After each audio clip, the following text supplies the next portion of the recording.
E aí, pessoal, tudo bem? Aqui é Lucas Pessoa, sou procurador do Estado de São Paulo, sou professor aqui de Estratégia e Carreiras Jurídicas em Trabalho e Processo do Trabalho e estou aqui para falar a vocês rapidinho sobre uma novidade legislativa, né? A CLT foi alterada pela Lei 14.647. Essa lei que não tem nenhuma semana, né? Foi sancionada sem vetos pelo presidente Lula e ela trata sobre o afastamento da configuração do vínculo de emprego entre ministros religiosos em geral, pastores, padres, bispos, freiras, qualquer coisa, guru, e essas entidades religiosas a que eles estão vinculados. Foram acrescentados 2 parágrafos ao artigo 442 da CLT e, na verdade, a gente tem que observar e analisar um pouquinho o que foi feito aqui. O parágrafo 2º ele faz essa ressalva de que esse tipo de vínculo não configura vínculo de emprego, então não adianta tentar configurar de acordo com os artigos da CLT que estabelecem o que é o vínculo de emprego. A gente conhece, né?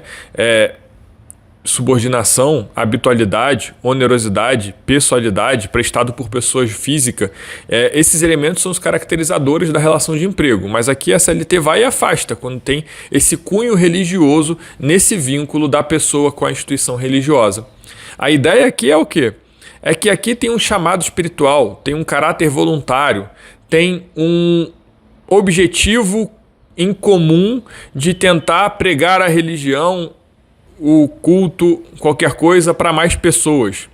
Então, assim, vale a pena destacar que não é nada de novidade absoluta, porque a jurisprudência do TST e dos próprios TRTs, analisando até mais questão de fato, já vinha sendo majoritária nesse sentido de que quando tem realmente uma relação religiosa entre essa pessoa e a igreja, não vai formar um vínculo de emprego.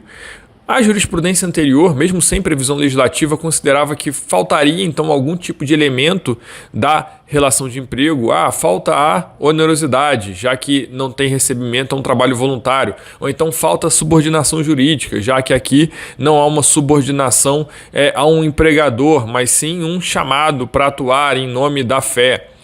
Falta uma pessoalidade ou falta algum outro elemento, enfim, que era utilizado pela jurisprudência, geralmente era a subordinação e a questão da onerosidade para afastar essa relação de emprego, mas agora fica aqui estabelecido na lei, né? E eu acho que é importante mencionar também, pessoal, que a legislação acrescentada pela CLT, na CLT, no parágrafo 2º, tem os seguintes termos, né? Acho que vale sempre a gente destacar os termos da CLT, porque é o que vai ser cobrado na prova objetiva, acho que a partir do, próximo mês já. Não existe vínculo empregatício entre entidades religiosas de qualquer denominação ou natureza ou instituições de ensino vocacional e ministros de confissão religiosa, membros de instituto de vida consagrada, de congregação ou de ordem religiosa, ou quaisquer outros que a eles se equiparem, ainda que se dediquem parcial ou integralmente a atividades ligadas à administração da entidade ou instituição a que estejam vinculados, ou estejam em formação ou treinamento. Então, assim, esses são os termos do parágrafo 2º do artigo 442 da CLT. Como eu falei, já tinha jurisprudência nesse sentido, que já era majoritária, embora não fosse unânime. O que vale a pena a gente mencionar é que também fica afastado esse vínculo quando há algum tipo de recebimento de valores por esse ministro religioso.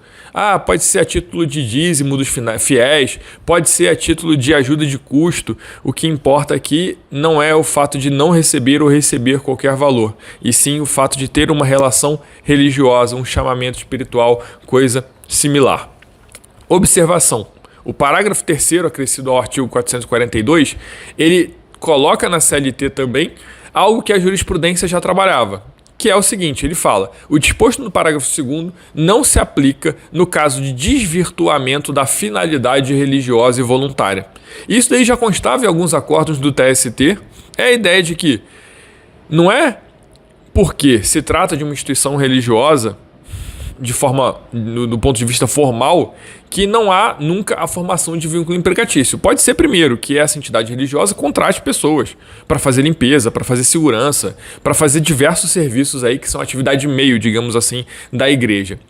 O que é principal aqui é analisar se essa pessoa que está pleiteando um vínculo empregatício, ela de fato trabalhava com essa finalidade religiosa e voluntária ou não, ou se ela realmente tinha sido contratada com um fim econômico, com um fim material, digamos assim, do ponto de vista de não espiritual. Então, quando for verificada essa situação de interesse apenas econômico nessa contratação, é sim possível a formação da relação de emprego. Isso, inclusive, já tem precedente até do próprio TST, reconhecendo a formação de vínculo quando foi constatado que determinada igreja contratava pessoas para trabalharem e dava um viés aí espiritual, mas na verdade tinha uma subordinação jurídica grande, tinha horário para trabalhar, tinha que prestar contas, tinha que bater metas. Então isso daqui configurou um desvirtuamento da finalidade religiosa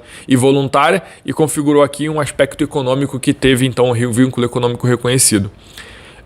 Eu acho que vale a pena para a prova, pessoal, a gente conhecer a lei, conhecer essa alteração legislativa que de início eu acho que deve ser observado e cobrado em provas objetivas. Para provas discursivas mais para frente, eu acho que a gente tem que ficar atento, principalmente com a questão da desvirtuação da finalidade religiosa e voluntária. A jurisprudência, nesse sentido, acho que vai ser bem interessante, os debates da doutrina e jurisprudência e critérios utilizados para verificar o que é ou não desvirtuamento vão ser bastante relevantes nos próximos meses e anos aí a gente observar. Obrigado aí, pessoal, e acompanhe qualquer coisa o artigo lá no blog para ler com mais exatidão e até a próxima.